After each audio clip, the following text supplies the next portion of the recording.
नमस्कार दोस्तों, मैं हूँ राजेश और आप सुन रहे हैं परमेश्वर के सुंदर वचन बाइबलवाणी.कॉम में। बाइबलवाणी.कॉम, जहाँ हम रोजमर्रा की जिंदगी को परमेश्वर के वचन की रोशनी में देखते हैं। आज मैं आपको एक खेत की सैर पर ले चलूंगा, लेकिन ये कोई आम खेत नहीं है।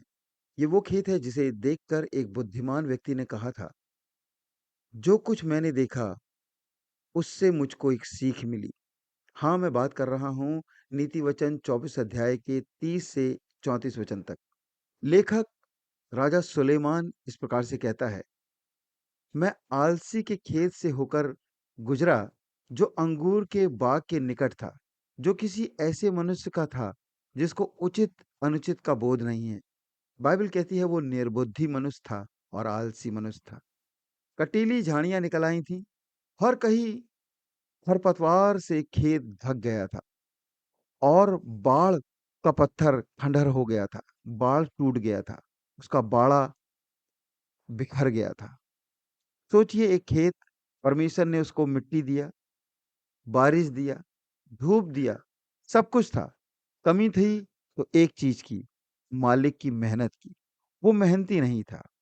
और फिर सबसे खतरनाक बात इसमें यहाँ पर ये आती है, जरा एक झपकी और थोड़ी सी नींद, थोड़ा सा सुस्ताना, हाथ पर हाथ धरे बैठे रहना, लेटे रहना। रुकिए, क्या आपने सुना? जरा, थोड़ी सी। ये कितने मासूम शब्द लगते हैं, है ना? लेकिन आगे क्या लिखा है? वह तुझ पर टूट पड़ेगी, जैसे कोई लुटेरा टूट पड़ता है, और अभाव तुझ पर टूट पड़ेगा, गरीबी कंगाली तुझ पर टूट पड़ेगी, जैसे कोई शस्त्रधारी टूट पड़ता है।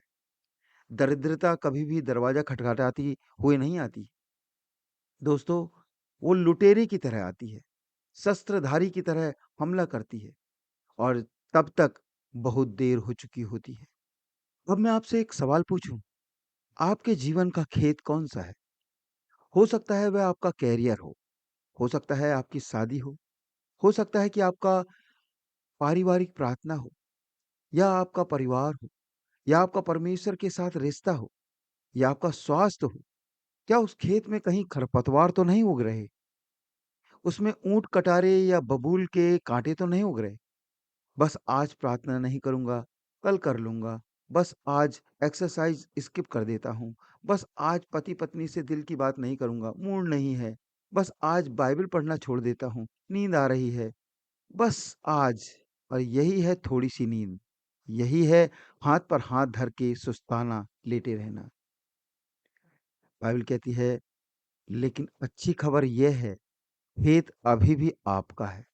बाड़ा जो है वो टूटा हुआ है, फिर से बन सकता है। खरपतवार जो उगे हैं, उखाड़े जा सकते हैं। नीति वचन का लेखक कहता है, मैंने देखा और मन लगाकर सोचा। आप भी सोचिए, आप भी रुकिए, सोचिए, आपके खेत को देखिए और विचार कीजिए। क्योंकि याद रखिए, नीति वचन 24-27 में ठीक इससे पहले लिखा हुआ है, पहले बाहर खेतों का काम पूरा कर लो, इसके बाद तुम अपना घर बनाओ। मतलब पहले नींव, पहले चरित्र, पहले अनुशासन, पहले परमेश्वर का साथ रिश्ता, फिर नाम, शोहरत, सफलता, ये सब घर हैं और बाद में अपने आप आ जाएँगे। तो आज का काम क्या है?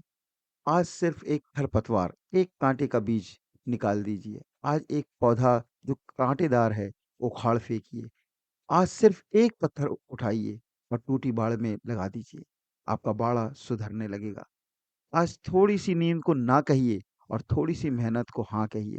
क्योंकि जो लुटेरा बनकर आता है, उसे हराना है तो पहरेदार बनकर जागना पड़ेगा।